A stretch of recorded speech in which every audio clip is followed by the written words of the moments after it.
बोलिए भारत माता की, भारत माता की। हर हर महादेव, हर हर महादेव।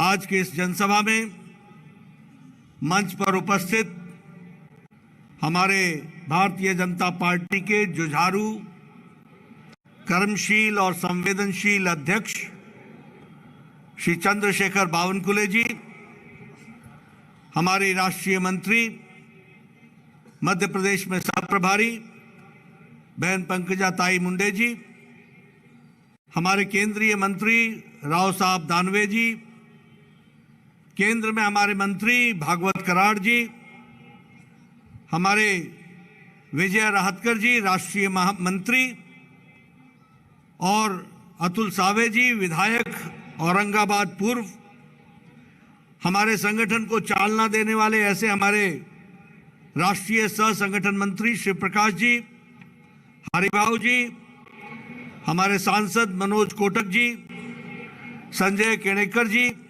शिरीष जी, विजय जी, हमारे प्रशांत जी, बसवराज जी, प्रवीण घुगे जी, मनोज जी, इंद्रीश जी, बापू जी, सम्मानित मंच, सभी यहाँ मंच पर सम्मानित सज्जन वृंद, और यहाँ इतनी बड़ी संख्या में संभाजी नगर में आए हुए देवी और सज्जनों, मीडिया के मेरे साथी, प्रिंट मीडिया और इलेक्ट्रॉनिक मीडिया के मेरे साथी। सबसे पहले तो मुझे इस वीर भूमि पर, जो छत्रपति शिवाजी महाराज की पवित्र भूमि है, उसमें आने का सौभाग्य मिला। मैं वीर छत्रपति शिवाजी महाराज से प्रेरणा लेकर नमन करके अपनी बात को प्रारंभ करता हूं। मैं जब संभाजी नगर आया हूं तो मुझे कृष्णेश्वर ज्योतिर्लिंग को भी नमन करते हुए, इस पवित्र भूमि, पुण्य भूमि को नमन करते हुए भी मैं अपनी बात को प्रारंभ करता हूं। यह वीरों की भूमि है। अगर हम याद करें तो 1857 में आजादी की लड़ाई में यही संभाजी नगर से लगभग 24 हमारे स्वतंत्रता सेनानियों ने अपना बलिदान भी दिया, योगदान भी किया और लड़ाई को आगे बढ़ाने का काम किया। मित्रों, जब मैं यहां आया हूं तो एक ऐसा समय है जब महाराष्ट्र में सरकार बदली गई है और एक विकास की ओर बढ़ने वाली सरकार एकनाथ शिंदे जी के नेतृत्व में देवेंद्र जी के सहयोग के साथ आगे बढ़ रही है। बीच में एक छोटा सा कालखंड आया जो महाविकास अघाड़ी के नाम पर महाराष्ट्र को महाविनाश की ओर ले गया। विकास के काम रुक गए, परिवारवाद हावी हो गया, भ्रष्टाचार चरम सीमा पर हो गया और लोगों के जनहित के काम रुक गए। लेकिन आज मुझे खुशी है कि जब मैं महाराष्ट्र में आया हूं तो फिर से विकास के कार्यों को ताकत देकर के आगे बढ़ाने का काम चल रहा है। और मुझे इस बात की भी खुशी है कि आज जब दुनिया में एक तरीके से कई तरह के संकट आए हैं तो हम गौरव के साथ ये कह सकते हैं कि प्रधानमंत्री मोदी जी के नेतृत्व में इन मुसीबतों में भी देश पूरी ताकत के साथ आगे विकास की ओर छलांग लगाता हुआ बढ़ रहा है। इस बात को भी हमको समझना होगा। और मैं ये कहने के लिए नहीं कह रहा हूं, सिर्फ इसलिए नहीं कह रहा हूं कि प्रधानमंत्री मोदी जी हमारे नेता हैं, हमारे पार्टी के नेता हैं। आज आप देखिए, मैं कोरोना की अगर बात करूं तो आपके सामने चाइना की तस्वीर आपके सामने है। मैं कोरोना की बात करूं तो अमेरिका जैसे शक्तिशाली देश के स्वास्थ्य सेवाएं भी लड़खड़ा गई, चरमरा गई। आप कोरोना की बात करें तो यूरोप भी एक तरीके से अपने आप को मजबूर रूप में देखता रहा जब कोरोना आगे बढ़ा था। लेकिन हम ये गौरव के साथ कह सकते हैं, और मैं आज दृश्य देख रहा हूं, आप सब लोग इतनी बड़ी संख्या में बैठे हैं, सब बहुत नजदीक नजदीक बैठे हैं, किसी के चेहरे पर मास्क नहीं है। आज ये ताकत अगर मुझे हम लोगों को दी है तो प्रधानमंत्री मोदी जी ने 220 करोड़ वैक्सीन, 220 करोड़ टीकाकरण, 130 करोड़ की जनता को डबल डोज विथ बूस्टर लगा करके ताकत प्रदान की है। इस बात को भी हमको ध्यान में रखना चाहिए। मैं बार बार चर्चा करता हूं कि कोरोना की दृष्टि से देखा जाए, मैं पूर्व स्वास्थ्य मंत्री रहा हूं। आपसे मैं चर्चा करना चाहता हूं, इस देश में टेटनस की दवा को आने में 25 साल लग गए। इस देश में ट्यूबरक्लोसिस की दवा को आने में 25 साल लग गए। इस देश में स्मॉल पॉक्स की दवा को आने में 28 साल लग गए। इस देश में पल्स पोलियो का नेशनल प्रोग्राम बनने में 30 साल लग गए। इस देश में जापानीज इंसेफेलाइटिस की दवा को आने में 100 साल लग गए। 1906 में दवा बनी थी जापान में और 2006 में भारत में आई थी। लेकिन कोरोना 2020 की जनवरी में 20 को आया। 2020 के अप्रैल को प्रधानमंत्री जी ने टास्क फोर्स बनाया। भारत सरकार की ओर से दवाई की कंपनियों को रिसर्च करने के लिए पैसा भी दिया, व्यवस्था भी की, और 9 महीने के अंदर एक नहीं 2 वैक्सीन बना करके भारत आगे खड़ा हो गया। यह भी याद करना चाहिए। और आप शायद भूल जाते हैं कि जब यह वैक्सीन बनी थी तो यही विपक्ष के लोग, यही कांग्रेस के लोग, यही समाजवादी लोग कहते थे ये भाजपा का टीका है, ये मोदी टीका है, ये मत लगाओ। वो ये भी कहते थे कि इसका ट्रायल नहीं हुआ है। लेकिन सच्चाई ये है कि हम लोगों ने 220 करोड़ लोगों को, 130 करोड़ की जनता को 220 डोज लगा करके उनको सुरक्षा कवच पहना दिया, और आज ताकत के साथ भारत खड़ा है। इस बात को भी हमको याद रखना है। और यही कांग्रेसी भाई चुपके चुपके जाके मोदी टीका लगाए, लोगों को नहीं बताया, ट्वीट नहीं किया, लेकिन मोदी टीका खुद लगवा लिया। ऐसे जन विरोधी नीतियां करने वाले लोग आज हमारे बीच में हैं। लेकिन हम वहीं नहीं रुके हैं। आज भारत इलेक्ट्रॉनिक्स में, मैन्युफैक्चरिंग में 7 गुना बढ़ चुका है। आज भारत इलेक्ट्रॉनिक्स के एक्सपोर्ट में 6 गुना बढ़ चुका है। आज भारत डिफेंस के एक्सपोर्ट्स में 4 गुना बढ़ चुका है। आज भारत केमिकल्स के सप्लाई में, एक्सपोर्ट में दुनिया का दूसरे नंबर का देश बन गया है। आज भारत फार्मास्यूटिकल्स में दुनिया की फार्मेसी बन गया है। आज भारत स्टील में दूसरे नंबर पर आकर के खड़ा है। 8 साल पहले भारत में 92% मोबाइल बाहर से आता था। आज भारत 97% मोबाइल भारत में बना रहा है। यह भारत की बदलती तस्वीर है। और मित्रों, जब देश आर्थिक संकटों में घिरा है, उस समय भारत, जिस देश ने हमारे ऊपर 200 साल राज किया, ब्रिटानिया, उसको पिछाड़ करके भारत दुनिया की 5वीं नंबर की अर्थव्यवस्था बन रही है, 5 नंबर की इकोनॉमी बन गई है। इसलिए मित्रों, जब मैं सारी बातें आपके सामने कहता हूं तो गर्व से यह भी महसूस होता है कि विपरीत परिस्थिति में किस तरीके से भारत ने अपने आप को आगे बढ़ाया है।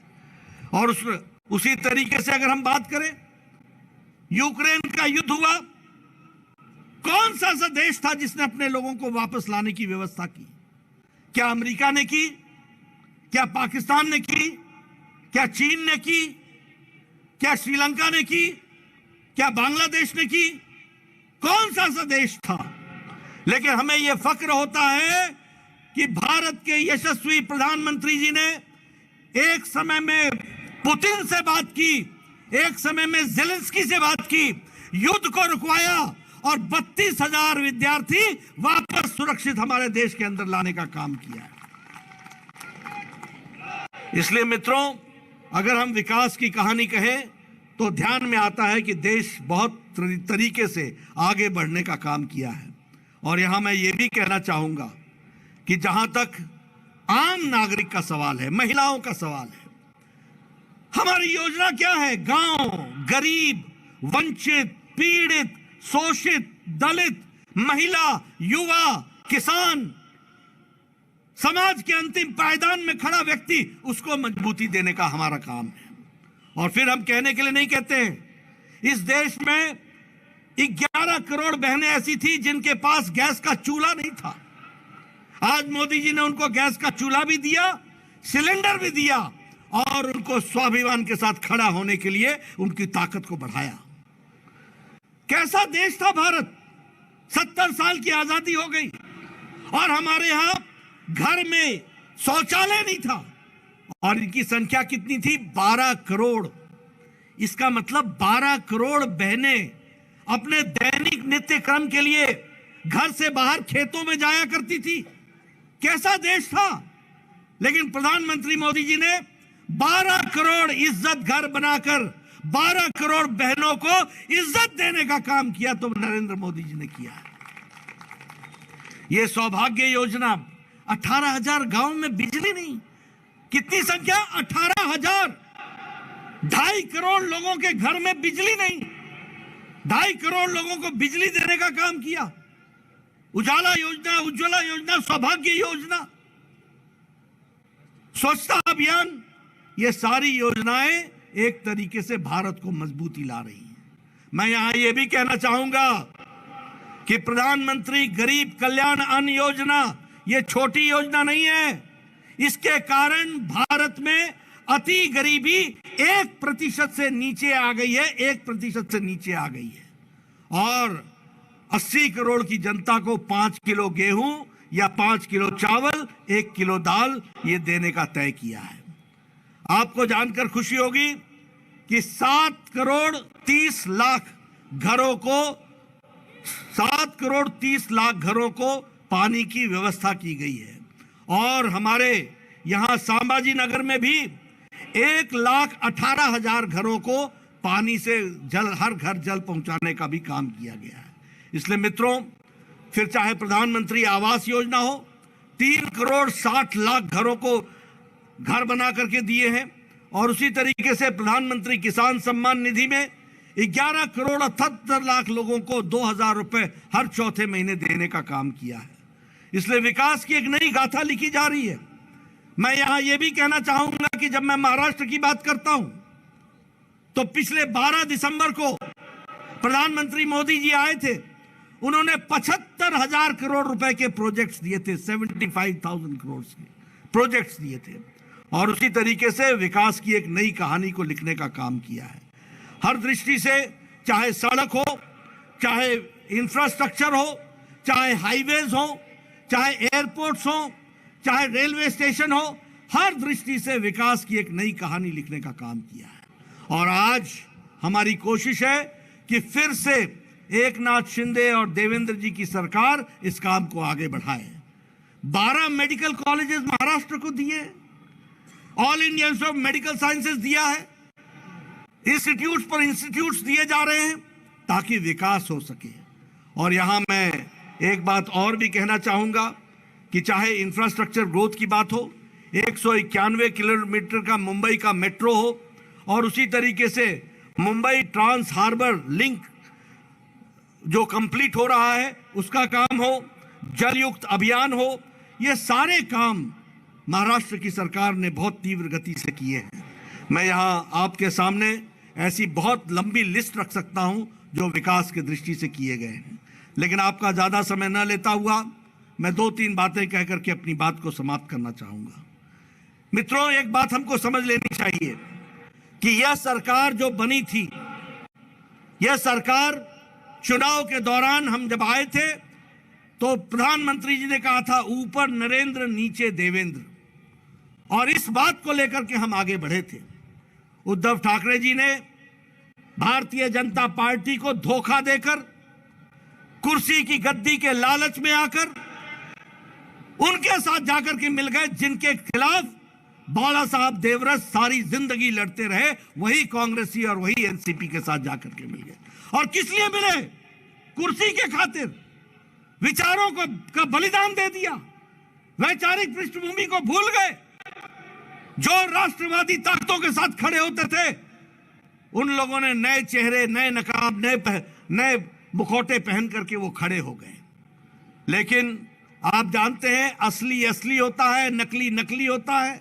नकली रह गया, असली वापस आ गया और भारतीय जनता पार्टी के साथ मिलकर के फिर से राष्ट्रवादी तरीके से सरकार बनी है। और यह सरकार विकास के लिए बनी है। यह सरकार सबका साथ, सबका विकास, सबका विश्वास, सबका प्रयास के लिए बनी है। और मैं पूछना चाहता हूं, कौन सी मजबूरी थी उद्धव ठाकरे जी को कि पालघर के साधुओं की हत्या, जो निर्मम हत्या हुई थी, उसके केस को सीबीआई को देने में कौन रुकावट आ गई थी? किसने रुकावट दी थी? कहां चला गया तुम्हारा वैचारिक पृष्ठभूमि? कहां चली गई आपकी विचारधारा? अरे सत्ता के पीछे इतने मिट गए, इतने समाप्त हो गए, इतने छोटे हो गए। कहां ले जा रहे थे महाराष्ट्र को? यह दीगर बात है, यह अलग बात है, यही तर बात है कि ऐसा होना नहीं था, क्योंकि सच्चाई सच्चाई होती है और सच्चाई फिर से स्थापित हुई है। इस बात को भी हमको याद रखना है। कैसा महाराष्ट्र हो गया था? आईपीएल के मैच हो सकते हैं लेकिन दही हांडी नहीं हो सकती। आईपीएल के मैच हो सकते हैं लेकिन गणेश उत्सव नहीं मनाया जा सकता है। आईपीएल के मैच हो सकते हैं लेकिन दुर्गा पूजा पर इकट्ठा नहीं हुआ जा सकता। कैसा प्रदेश बन गया था? आज आपको इन सब चीजों से राहत मिल चुकी है। मैं यहां यह भी कहना चाहूंगा कि जिस तरीके से भ्रष्टाचार हुआ वह भी आपके सामने है।